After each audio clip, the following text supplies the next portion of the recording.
Les damos la bienvenida a Comprensión de los Tiempos Actuales, a la tercera y última sesión de la clase con el pastor John Álvarez y seguimos adelante con la iglesia frente a la deconstrucción cultural. Hemos tenido dos clases fabulosas y hoy es el cierre. Yo estoy súper emocionada por este cierre, la práctica, cómo ver lo que el Señor quiere que veamos frente a la deconstrucción y cómo nosotros mismos posiblemente hemos sido parte de esta deconstrucción y cómo podemos volver. Entonces, le vamos a dar la bienvenida al pastor John, pero antes vamos a orar. Señor amado, gracias por estas clases tan poderosas. Son clases que necesitamos aprender y gracias por el pastor John, por la sabiduría que le das, el entendimiento y la habilidad de poder explicarlas. Gracias te damos, te pedimos que bendigas su vida, su ministerio, su familia, todo lo que has puesto en sus manos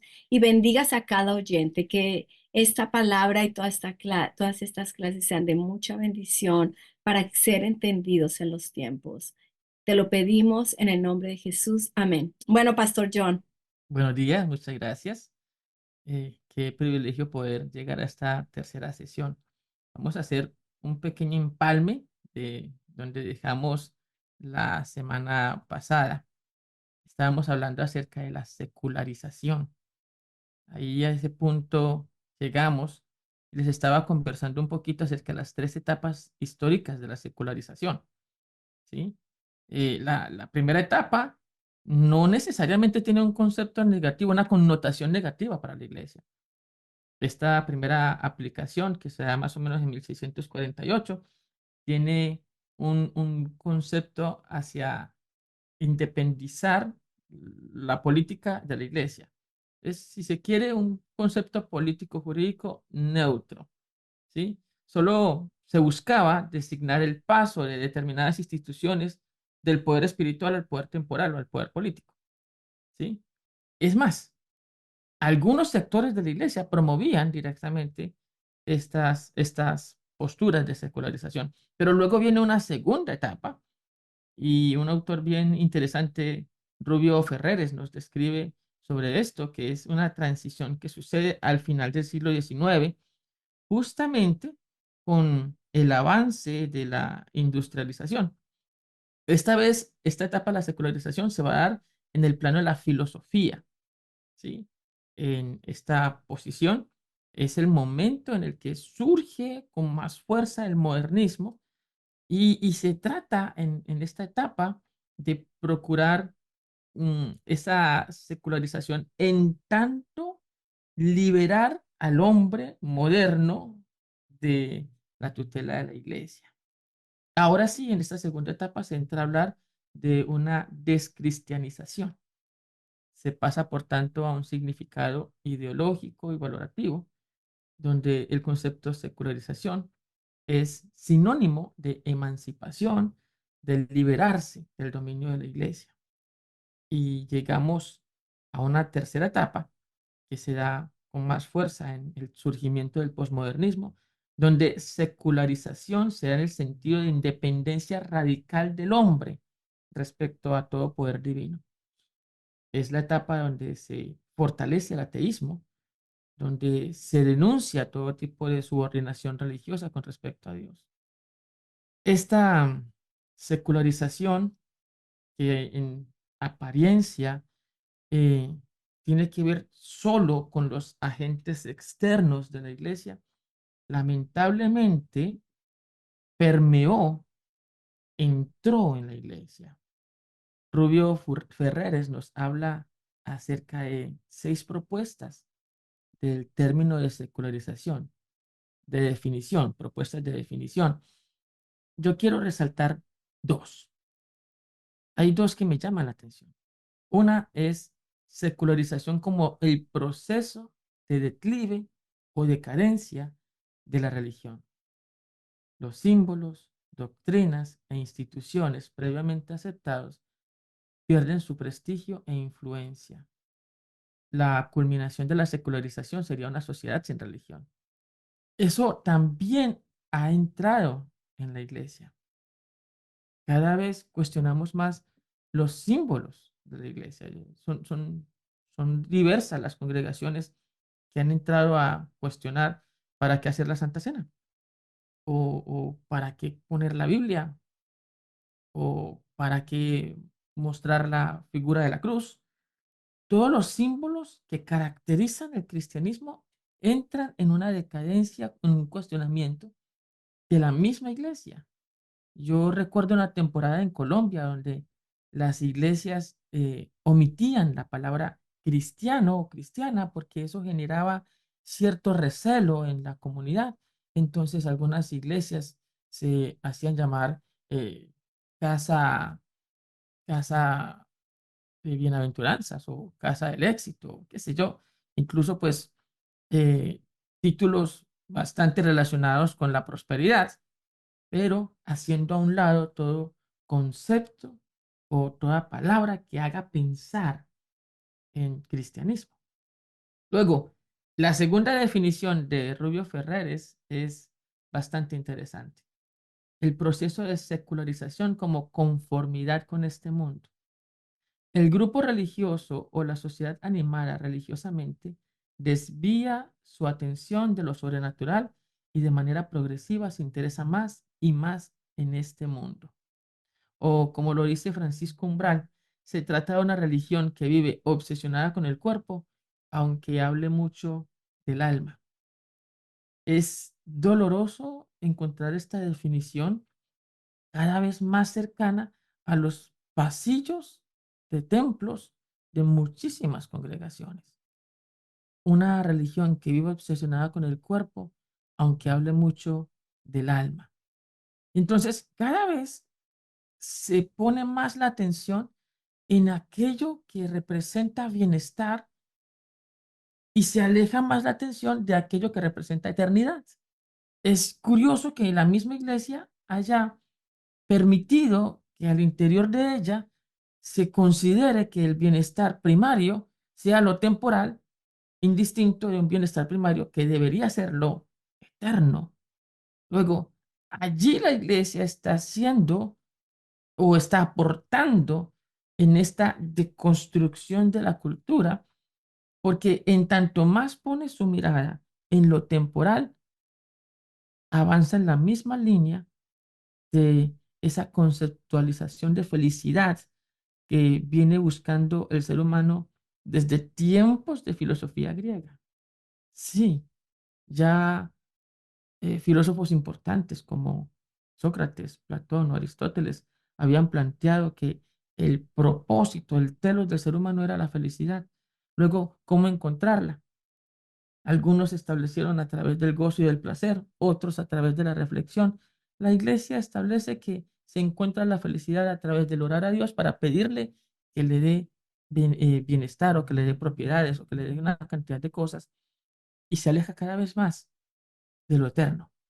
Insisto, las palabras de Francisco Umbral en 1986 retumban. Una religión que vive obsesionada con el cuerpo, aunque hable mucho del alma. Este escenario que ha permeado a la iglesia, que ha abanderado toda transformación actual de nuestra sociedad, está llevando a un punto en el que, como utilizamos la dinámica días atrás, nos están quitando el número que pensamos. Ahí es donde la iglesia tiene que reaccionar. ¿Hacia dónde apunta todo esto? Apunta hacia la construcción del egocentrismo, la construcción del egocentrismo. Y yo le quiero invitar a que reflexionemos un poco sobre esto. Quitar el número que pensamos lo habíamos planteado la sesión anterior en esta metáfora que intento construirle, es permitir que la Biblia pierda su autoridad. Y justo allí, muchos escenarios cristianos están permitiendo que se socave la autoridad bíblica. Juan Sánchez Núñez establece una diferencia entre la ética bíblica y la ética teológica. En principio, establece Juan Sánchez Núñez que una ética más amplia sería la teológica. Voy a citarles de forma literal, comillas. ¿Por qué digo que la ética teológica es mucho más amplia que la ética bíblica? Es muy sencillo, porque abarca muchos más temas y porque abarca muchas más fuentes. ¿Qué dice la ética bíblica sobre el DIU? Nada. Podemos apoyarnos en la ética bíblica para saber si el DIU es abortivo o contraceptivo. No, es evidente que no. ¿Qué dice la Biblia sobre la eutanasia? Es lo mismo que el suicidio asistido. ¿Y en qué se diferencia el encarnizamiento terapéutico? Es evidente que la ética bíblica no nos dice nada de estos importantes temas éticos referentes al final de la vida. Cierro comillas. A la par que está planteando que la ética teológica es mucho más amplia en contraste con la ética bíblica, que es mucho más reducida, él dice lo siguiente, abro comillas. Es evidente que hay muchas realidades de nuestra vida actual que no puede contemplar la ética bíblica. Sería un anacronismo pedirle a la ética bíblica una orientación sobre realidades que no han existido en la historia, sino muchos siglos después de la época bíblica. Cierro comillas. Una vez que se restan las condiciones de autoridad bíblica, entonces se lleva al escenario de la ética teológica elementos que definitivamente tienen mucho que ver con la centralización humana. Abro comillas. Ojo, la ética teológica no podrá aportar ninguna orientación, ninguna valoración de estas realidades si antes no ha dejado que las ciencias humanas le ayuden a entender en toda su complejidad el asunto sobre el que quiere pronunciarse. Así, por ejemplo, si la ética teológica quiere decir una palabra sobre los métodos anticonceptivos, sobre la eutanasia, sobre los desahucios y la dación en pago, tendrá en primer lugar que dejar que las ciencias humanas que estudian estos temas le presenten la complejidad de los mismos y la totalidad de los elementos que los integran. Solo entonces, en segundo lugar, y a partir de esos datos, podrá ofrecer una valoración ético-teológica que sea significativa. Extendido entonces el entramado de autoridad, tenemos como resultado un cuestionamiento a los principios y directrices bíblicas bajo la lógica de que no está establecida la Biblia en los contextos actuales. Pero nótese que la plataforma moral en lo que se quiere sustentar la ética teológica depende muchísimo, por no citar del todo, de lo que el hombre reflexione desde sus diferentes ciencias. La iglesia está permitiendo este escenario. La iglesia está permitiéndose pensar, tiene razón, la Biblia no tiene nada que decirme sobre la eutanasia. La Biblia no tiene nada que decirme sobre el aborto. No tiene nada que decirme sobre inteligencia artificial. Tiene razón. Más bien vámonos a una ética teológica. Y luego, también tiene razón. No puede haber una ética teológica si no acudo a los estudios científicos. Al final, el resultado es, ¿para qué necesitamos la reflexión desde los principios bíblicos? Necesitamos la reflexión desde los descubrimientos y potencial humano. Eso, mis amados oyentes, es quitar el número que pensamos. Luego, así en este proceso de construcción cultural, la Iglesia ha permitido en muchos de sus escenarios que se tergiversen los planteamientos bíblicos. Recuerde, se trata de socavar, de menoscabar la autoridad bíblica. Un- una ilustración que tenemos al respecto tiene que ver con la ética progresista en función de respaldar todo el movimiento LGBTQ. ¿La razón? Bueno, es la suma de todo lo que estamos viendo. La sociedad está siendo deconstruida. ¿Cuál es el papel de la iglesia? La iglesia lo está permitiendo. En esta deconstrucción se levanta una defensa al movimiento que promueve eh, la variedad o se me escapa la palabra, dejémoslo en variedad, la variedad de géneros. Al respecto, los sustentos bíblicos que pretenden dar para establecer que no hay un lineamiento que contradiga este tema de los movimientos LGBTQ, se pueden citar varios. Sodoma y Gomorra. Aunque Sodoma y Gomorra son un referente bíblico para condenar los actos sexuales entre géneros pares, sodomía es un término que designa el acto de penetración del pene en un ano. Viene de Sodoma, la ciudad que se menciona en la Biblia. Para una corriente de pensamiento progresista y defensora del movimiento LGBTQ, este texto no es una referencia hacia la depravación. Les voy a abrir una cita de Alexandre Awi que dice lo siguiente.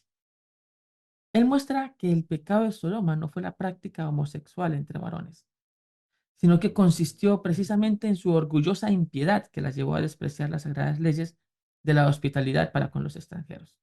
En contraste con la hospitalidad de Abraham y de Lot, los habitantes de Sodoma quisieron conocer a los huéspedes de este último, pero aquí hay que aclarar que el término hebreo, yadá, conocer, no significa la mayoría de las veces conocimiento carnal, sin más precisiones. Por eso aquí podría significar simplemente la intención de saber quiénes eran los recién llegados, con actitud desconfiada y hostil hacia ellos. Básicamente, eh, desde la teología progresista se plantea que el problema de Sodoma y Gomorra no era una depravación carnal. El problema de Sodoma y Gomorra era que no respetaban las leyes de la hospitalidad. En este punto, entonces, el pecado por el que el Señor consume a Sodoma y Gomorra es porque no recibían bien a los recién llegados. La manera como perciben Levítico 18:22. Brown resume el argumento hacia el texto de la siguiente forma, abro comillas. La prohibición de la práctica de la homosexualidad en el antiguo Israel era parte de la ley levítica ceremonial, que también prohíbe cosas como comer mariscos y carne de cerdo o el uso de una prenda hecha de los tipos de tejidos. Obviamente, esas leyes ya no se aplican a nosotros hoy. Además, la palabra abominación en el hebreo simplemente habla de la profanación ritual, no del pecado moral. Luego nos encontramos otra vez con una interpretación donde se busca mostrar que la postura bíblica hacia la práctica homosexual no tiene que ver con ese pecado en sí mismo, sino con el acto del ritualismo hacia la adoración de deidades del entorno. Podemos poner más ejemplos. Uno que quisiera resaltarle es el del caso del siervo del centurión, que busca a Jesús perdón, el centurión que busca a Jesús para que sane a su siervo. Brown dice lo siguiente, abro comillas, cuando Jesús sanó al siervo del soldado romano, es claro que estaba afirmando su relación homosexual, ya que las palabras griegas usadas indican notoriamente que el siervo era amante del soldado. Entonces dan por interpretación que el centurión tenía un vínculo homosexual con el siervo. Y cuando Jesús lo sanó, eso quiere decir que Jesús aprobó la relación homosexual con el siervo. Si usted mira bien, las aplicaciones que esta teología progresista quiere hacer de la Biblia son exabruptos interpretativos.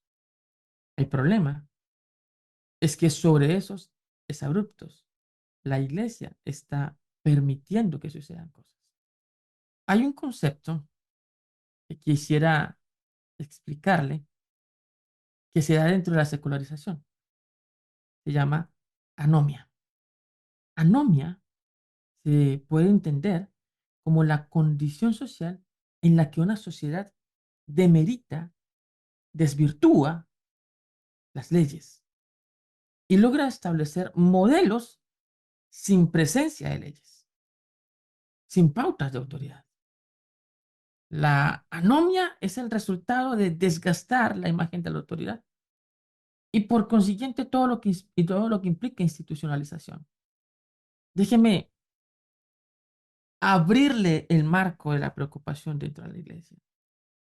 Porque en este escenario posmoderno, la iglesia ha permitido que se cuestione, que se socave la autoridad y ha permitido que se construyan nuevos escenarios en donde se desvirtúe las pautas de autoridad.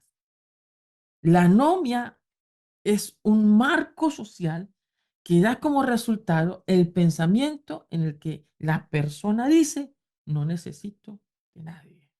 Esto me trae a referencia eh, unas etapas de evolución mental que construyó Jean Piaget para hablar acerca del crecimiento del niño. Y pienso en estas etapas porque de alguna manera los creyentes nos asemejamos a niños. Cuando nacemos de nuevo, comenzamos una vida nueva, somos bebés espirituales y empezamos a avanzar hacia una madurez que nos permite un crecimiento. Así que cuando yo leo a Jean Piaget y sus propuestas de etapas evolutivas mentales en el niño, de alguna forma me encuentro con nuestro propio proceso. Jean Piaget habla de una primera etapa que se conoce como heteronomía. Heteronomía es ese tiempo en el cual el niño tiene una dependencia de la autoridad. En esta etapa de la heteronomía, el niño hace lo que sus autoridades o adultos representativos le digan. Si el papá o la mamá o el hermano mayor ya adulto le dice al niño, párate, se para, siéntate, se sienta, come, come, ve a dormir, va a dormir. En la heteronomía existe una dependencia de la autoridad. Y hay muchos creyentes que viven esta clase de heteronomía en su proceso de fe. Entonces, lo que me digan, eso hago. Y si el pastor, por ejemplo, dice, trae tu reloj y ponlo en el altar para que seas bendecido, pues trae su reloj y lo pone en el altar para ser bendecido. No hay una reflexión racional en función de lo que estoy recibiendo. No hay una evaluación de lo que estoy percibiendo. Lo que me digan, eso hago. Y el resultado de la heteronomía en muchos creyentes es que terminan siendo maltratados, dañados y heridos. Propio de esa heteronomía, muchos creyentes van a dar un giro hacia la siguiente etapa, que es la autonomía. Vale aclarar que para el marco de Jean Piaget, para el marco de la pedagogía, la autonomía es un estado ideal. Es el punto en el cual el individuo logra independencia racional, reflexiona, evalúa, toma decisiones. Vale aclarar que la autonomía desde la perspectiva pedagógica es el punto al que tenemos que llegar. Yo, sobre todo si miro la infancia espiritual de cada uno de nosotros o el crecimiento espiritual de cada uno de nosotros, pensaría que la autonomía no es el punto ideal. Porque en el escenario de la autonomía, muchas personas, sobre todo heridas por su tiempo de ser heterónomos, en ese escenario de autónomos, dicen, yo no necesito de nada ni de nadie. El único al que yo sigo es a Dios. Yo solo me dejo guiar por el Espíritu Santo. Y comienzan a despreciar todo lo institucional y comienzan a despreciar todo lo que represente pautas, indicaciones, normas. Ahí es donde surgen tanto iglesias, pastores como individuos que levantan posiciones bastante inquietantes. Algún individuo dice, yo le creo a Dios, yo creo en Dios, pero no en la iglesia. Me pregunto, ¿cómo puedo creer en Dios o en Jesús y no creer en su novia? Entonces nos encontramos con que en la transición de la heteronomía, donde soy dependiente, a la autonomía, donde me considero independiente, uno de los rasgos naturales es atacar la institucionalidad de la iglesia. Entonces, algún pastor herido proceso, en algún concilio, levanta una iglesia independiente en donde plasma los resultados de sus heridas. Y en esa visión de autonomía termina reflejando un marco eclesial que es bastante distante de la iglesia que Dios quiere. Déjeme ponerle una ilustración. Un predicador puertorriqueño, José Luis de Jesús Miranda, surge en el marco de una iglesia pentecostal.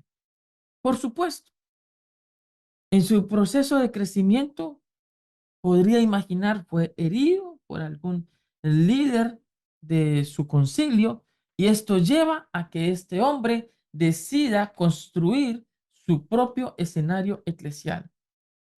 Resultado de esto, José Luis de Jesús Miranda comienza a promover predicaciones donde él se muestra como la reencarnación de Pablo.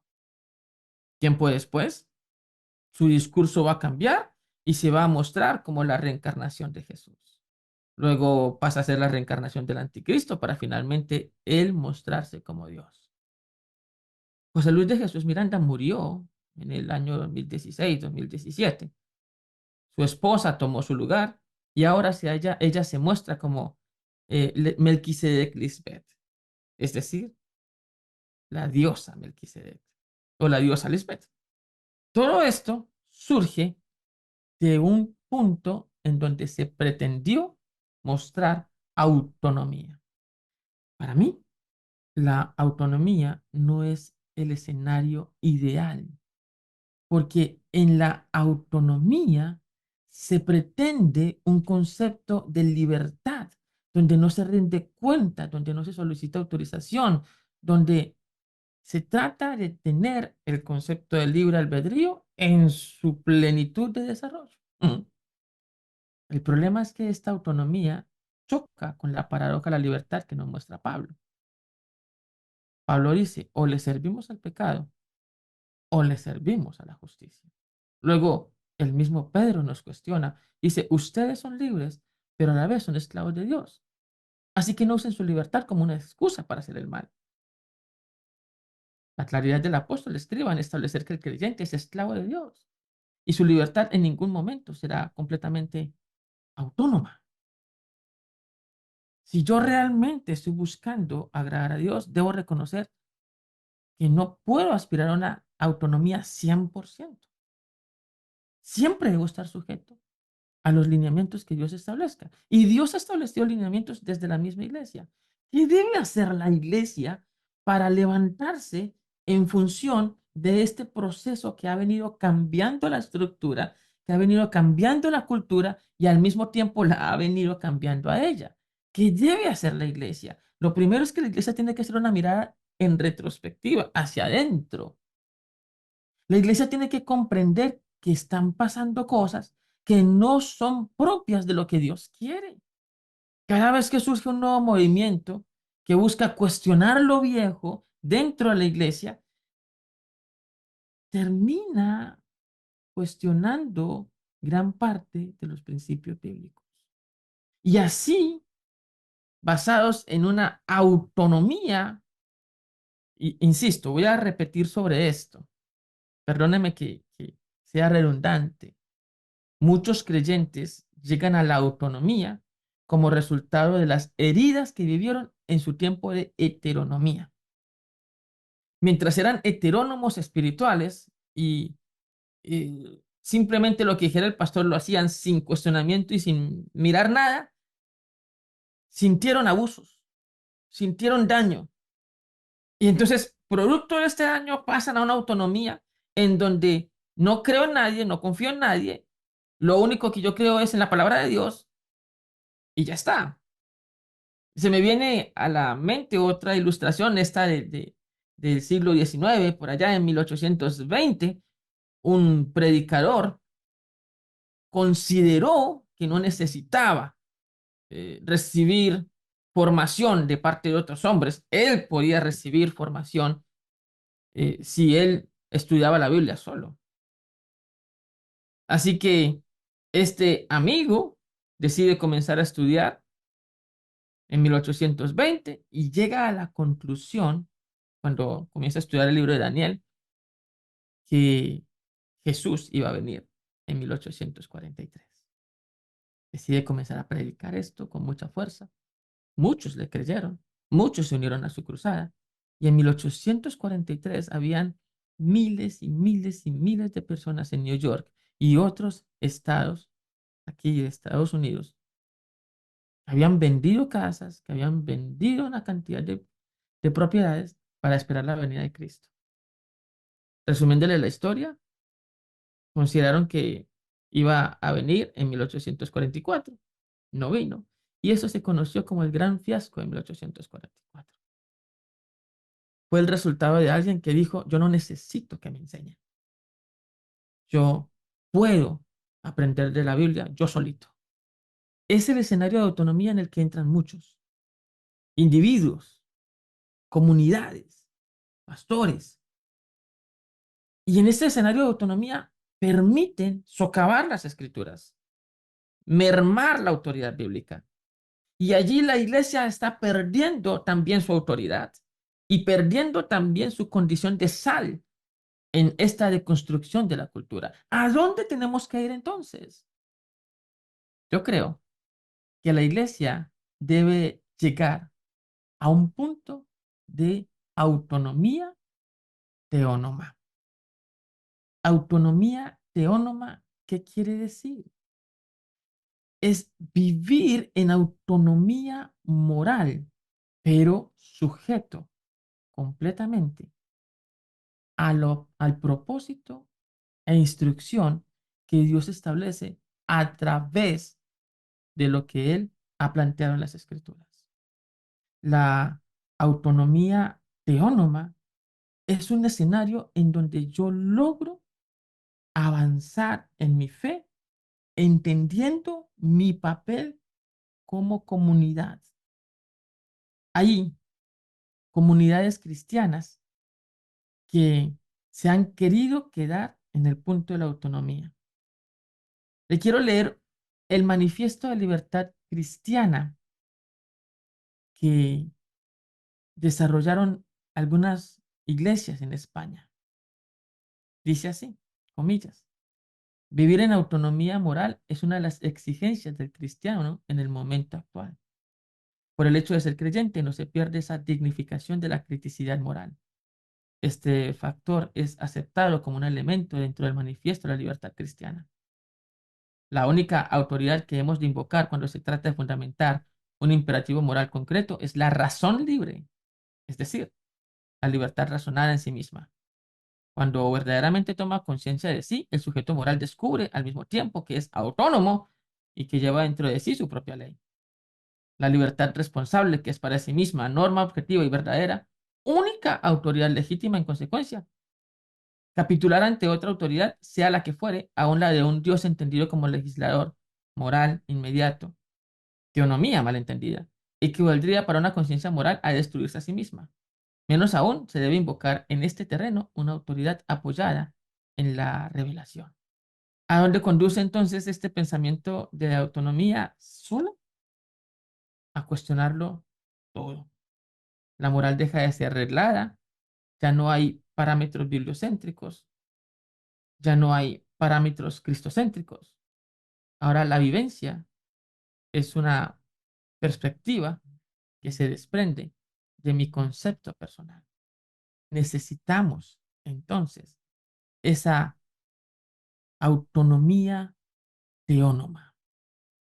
Esa autonomía teónoma consiste más exactamente en el punto en donde yo dejo que Dios me hable a través de lo que Él ha establecido. Vienen preguntas. ¿Cómo logro ser una persona que equilibra razonar mi fe con depender de Dios? Y para mí las respuestas está en dónde se encuentra el centro de mi marco lógico, de mi marco ético y de mi marco moral. Si el centro de mi marco lógico es Cristo, Si el centro de mi marco ético es Cristo, si el centro de mi marco moral es Cristo, entonces yo puedo comprender principios que Él ha planteado, como el darme por otros, ¿sí? Y sostenerme desde la fe. La iglesia no puede seguir avanzando simplemente sustentada en experiencias personales que a todas luces podemos entrar a entender. Déjeme le abro un paréntesis. Hay personas que dicen, yo no creo en la iglesia porque en la iglesia me hirieron, en la iglesia me dañaron. ¿Qué puedo decir a esto? En cualquier comunidad compuesta por seres humanos existe el riesgo de la herida. Esto no es algo exclusivo de la comunidad cristiana. Pero en la comunidad cristiana existe la seguridad de la restitución en Cristo.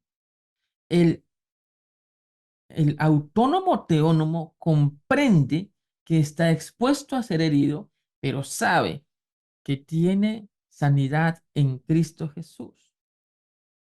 El heterónomo no sabe que está expuesto a ser herido. Y el autónomo, solo autónomo, sustenta en las heridas las razones por las cuales ha renunciado a su fe cristiana o a su fe eclesial. Y lo único que se está haciendo con esto es aportar un sinnúmero de puntos para que la iglesia siga perdiendo fuerza en el escenario cultural y social a donde ha sido llamada a brillar y a tener luz. Necesitamos entonces permitir que nuestro centro lógico, ético y moral esté en Cristo, no en nosotros. Pregunta, ¿cómo alcanzo madurez en la vida cristiana? Bueno, en cuanto a la madurez, yo creo que nosotros necesitamos volver al centro y el centro es la palabra, ¿no? El centro es la Biblia es la autoridad suprema en nuestras vidas y me hace pensar nosotros cómo realmente es que, de dónde se basa nuestra teología, por qué creemos lo que creemos, de dónde sacamos lo que sacamos, ¿no? Y me hace volver a lo que es la raíz del cuadrilátero wesleyano, que es lo que nosotros como pentecostales clásicos creemos y tiene que ver con el centro de la escritura, la base, es lo que es supremo en la escritura y tiene que ver con la razón, lo que nosotros pensamos y analizamos de la escritura, tiene que ver con la tradición que decían los padres de la iglesia, que decían los apóstoles de todos estos temas bíblicos en general y la experiencia, qué es lo que vivimos, pero vivimos en tiempos donde a veces la experiencia es lo número uno, lo que yo experimento, lo que yo siento es la clave y la Biblia ha quedado a un lado y la razón ha quedado a un lado, como tú dices, ¿no? En la parte de heteronomía, donde no hay razón, sencillamente somos como robots, ¿no? Es tan importante volver a las raíces. También me recuerdas esta enseñanza, cómo necesitamos volver a nuestra identidad, quiénes somos, cuál es la esencia del cristiano, ¿no? Me preocupa el neopentecostalismo porque eso que dijiste también, porque está el ministerio apostólico, donde cuando se habla del ministerio apostólico, se está hablando de un ministerio apostólico donde yo soy la última palabra. Y aquí es donde se somete la gente, se tiene que someter a lo que el apóstol diga y se hacen como Dios. Entonces, es peligroso. Realmente creo que estamos viviendo en esos tiempos y con el mismo nombre creemos que todo lo que es pentecostal es sano porque nosotros somos pentecostales, pero el neopentecostalismo se está saliendo totalmente de la Mira, Biblia. mira esta línea que estás planteando. Vamos a pararnos en una iglesia apostólica X, ¿sí? Con un miembro de esa iglesia apostólica X que es heterónomo, ¿cierto? Lo que el apóstol diga. Si el apóstol me dice que me case con esta mujer, con ella me caso, ¿sí? Y si el apóstol me dice que me separe, pues me separo. Es heterónomo el individuo, ¿cierto? Y después de X cantidad de años, este heterónomo ha sido dañado de cualquier cantidad de veces. Así que este heterónomo pasa a ser autónomo. Pero la autonomía de este creyente es, ya no creo en la iglesia, ¿sí? O si creo en la iglesia, necesito una donde no me exija nada, donde no tenga responsabilidades, donde yo viva mi vida. Esa es la nueva autonomía, la nueva etapa emocional de este individuo. Ahora, este individuo, multiplícalo por N. Pues, ¿cuántas personas no llegan a ese mismo punto? ¿Y qué tenemos? Una iglesia donde una cantidad impresionante de autónomos ya no creen en ella. Y cuando llega un marco de pensamiento doctrinal progresista, estos autónomos dicen, eso me parece bien, porque ese marco progresista está alimentando el ego, ¿sí? Y los autónomos ahora intentan trabajar en sí mismos, porque primero yo, segundo yo y tercero yo. ¿Y qué tenemos? Una iglesia que se sigue debilitando y que sigue perdiendo fuerza y sal para esta sociedad. Eso tenemos. Entonces, la pregunta Sí, que te acabo de hacer es muy relevante, porque cuando me dicen, ¿qué tiene que hacer la iglesia? La respuesta nace en el individuo. La respuesta nace en la persona. A veces pensamos que, y bueno, listo, yo trabajo en mi madurez, pero la iglesia, ¿qué tiene que hacer la iglesia? Pues cada creyente tiene que trabajar en conservar su madurez o adquirirla o conservarla, su madurez espiritual, no sea que termine producto de sus heridas y frustraciones, haciendo parte de la larga fila de personas que está deteriorando el propósito de la iglesia en este contexto. excelente. Yo estaba leyendo y viendo unos podcasts sobre la iglesia progresista en Estados Unidos. Y está creciendo enormemente y está creciendo con todos esos que están amargados Mm, y frustrados de la iglesia. mm. Y parte de la teología cristiana progresista es realmente no por quitar todo lo que son límites, o sea, todo eso que los hirió en el pasado, aquí pueden venir y cada quien puede pensar como quiera. Mejor dicho, Anomia, una anarquía completa y esa es la anomia. iglesia moderna, progresista. Sí se requiere una madurez, pero una madurez basada en la palabra de Dios. Y también con un entendimiento sano de una independencia sana, que yo no dependo de que todo lo que me den me lo como, sino que yo también analizo, de que yo pienso, de que yo me alimento, de que yo busco a Dios, de que yo busco a Dios por mí misma también, que yo oro, que yo leo la Biblia, de que yo hago la gran comisión, pero a veces no hacemos ni la gran comisión porque si el pastor no me dice, no la hago. No, no, no, es la gran comisión, es para todos. Yo la hago porque Dios me dice, yo comparto, yo oro por enfermos, yo hago lo que tengo que hacer, porque Dios al final de cuentas me va a pedir cuentas a mí como yo crecí en Él. Entonces, Por eso palabra hablo de de Dios. autonomía teónoma. Es decir, yo sí necesito ser racional y necesito reflexionar y necesito tomar decisiones pensadas, pero necesito estar sujeto al propósito de Dios. Y Dios no estableció su iglesia simplemente porque un día amaneció rascándose la cabeza diciendo, ¿qué hago? Pues hagamos un grupito ahí. No, no, ese no es Dios. Dios estableció su iglesia con propósito. Y si yo acepto el propósito de Dios en mi vida, entonces puedo aceptar ser parte de una comunidad.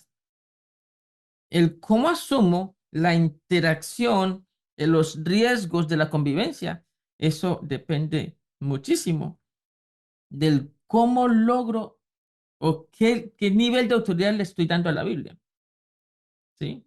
En todos los elementos que hemos dado en estas 3 semanas, uno de los principales problemas que la iglesia tiene para perder influencia en los contextos de cambio cultural es que ha permitido que se socave la autoridad bíblica, que se merme. Yo no puedo permitir eso. La Biblia tiene que ser mi lineamiento de autoridad principal.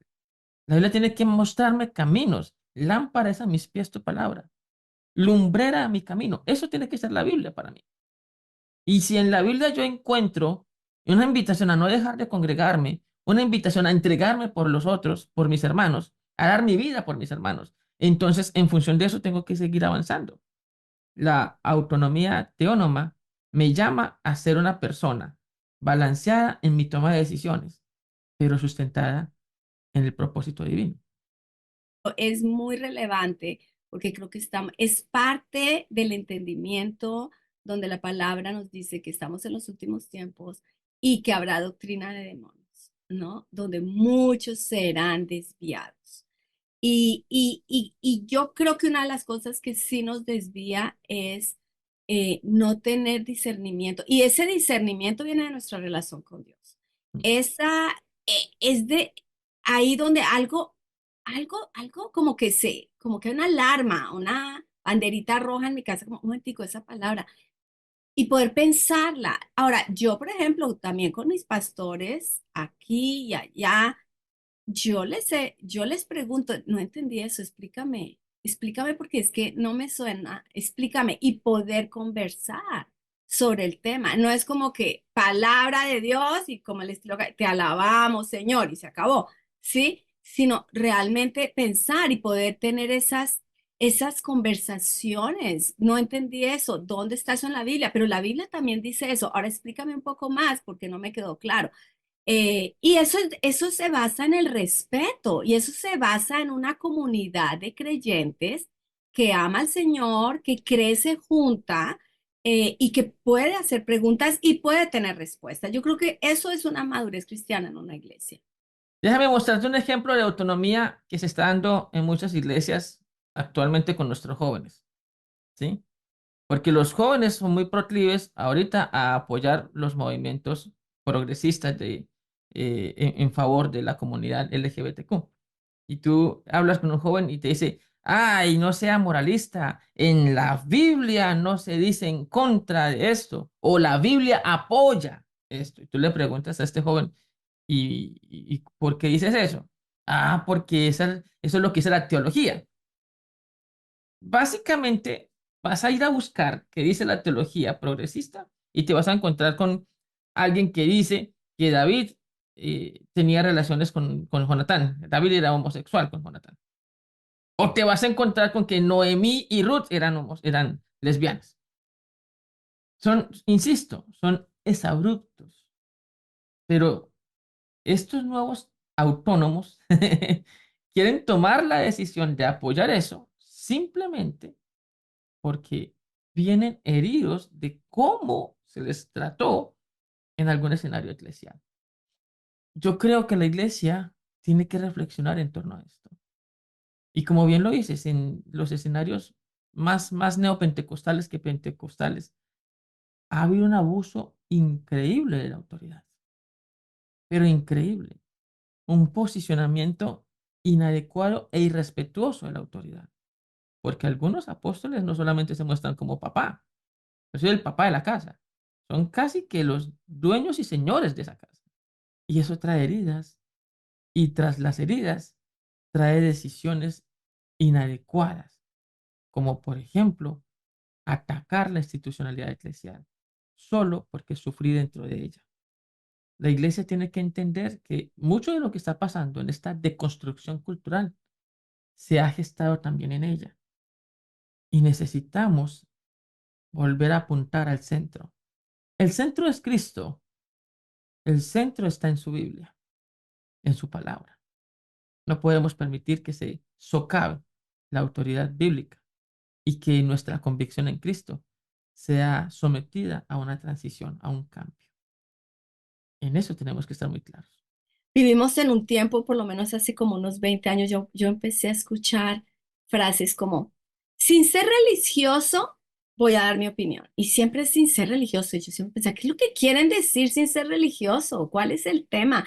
Creo que la iglesia también ha llegado a un punto de sentirse avergonzada de lo que somos porque por un lado nos hemos equivocado en algunas cosas, pero por el otro lado tenemos que recordar que el Evangelio es ofensivo, el Evangelio ofende porque el Evangelio toca el ego, el Evangelio te llama a morir para vivir. El Evangelio, por ejemplo, si no hay nada más ofensivo es que una persona buena, esa abuelita o el abuelito perfecto, fueron unos santos, pero si no conocieron a Cristo, posiblemente sean al infierno, porque la entrada al cielo realmente es a través de Jesucristo, o el perverso más perverso, violador en serie, asesino, conociendo a Cristo, tiene vida eterna en el cielo. Entonces, eso es ofensivo al mundo y el Evangelio es eso. Entonces, si nosotros no entendemos qué es lo que es el Evangelio, qué es lo que creemos y tratamos de bajar nuestra esencia y bajar nuestra identidad y todos esos valores tan poderosos que son del Evangelio y no levantamos la cabeza por lo que es el verdadero Evangelio, pues yo creo que ahí es donde la iglesia ha caído, ¿no? La cultura está en transición, está siendo deconstruida. Eso atañe no solamente con muchos cristianos, atañe incluso con no cristianos que, que están siendo afectadas con esta deconstrucción. La iglesia tiene un papel en el que puede parar, si se quiere, esta, este daño cultural que se está ocasionando. Pero la misma iglesia ha sido permeada, la misma iglesia ha sido afectada desde adentro. Y para que la iglesia pueda reaccionar a esto, tiene que hacer una mirada en retrospectiva, tiene que cuestionar todos esos escenarios que se han permitido desde el interior de sus pasillos y debe volver al centro. El centro es Cristo, el centro es la Biblia. No podemos permitir que se socave la autoridad bíblica. No podemos permitir que se maltrate la autoridad bíblica. Y no podemos permitir que la institucionalidad de la iglesia se pierda, porque justamente allí comienzan los procesos hacia abajo, el declive de la iglesia. La iglesia como institución tiene propósito de parte de Dios. La iglesia como comunidad tiene propósito de parte de Dios. Existe el riesgo de las heridas, por supuesto, pero necesitamos llegar al punto de la autonomía teónoma donde tomo decisiones entendiendo un criterio de madurez, una racionalidad, pero también sabiendo y aceptando la autoridad de Cristo en nuestra vida. A ese punto tenemos que llegar. Muchas gracias. Excelente, gracias. Y aquí tenemos alguien, un comentario que dice, creo que una manera de desarrollar esa autonomía saludable es que debemos tener la misma actitud que los hermanos de Berea, que escuchaban las enseñanzas, pero verificaban con las escrituras. Así es. No, excelente, excelente, Pastor John. Esto da para mucho más, pero yo creo que has abierto la puerta, ¿no? Y sobre todo les quiero decir a todos, comprensión de los tiempos actuales tiene que ver con esto, tiene que ver con ser entendidos en los tiempos. Y los de la tribu de Isaacar, ellos eran entendidos y sabían para dónde ir y animaban al pueblo y el pueblo los seguía. Y mi oración es que cada uno de ustedes que escuche esta palabra y estos mensajes sean entendidos y puedan tener voz y una influencia por el poder del Espíritu para ayudar a otros. Tenemos un caminar, porque cuando yo miro todo esto, yo miro como los últimos tiempos y cómo las doctrinas de demonios pueden entrar, pero realmente es nuestra responsabilidad. Y, y bueno.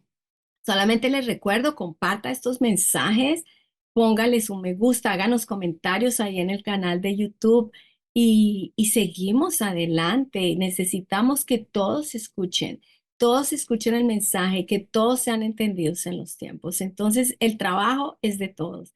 Que el Señor les bendiga.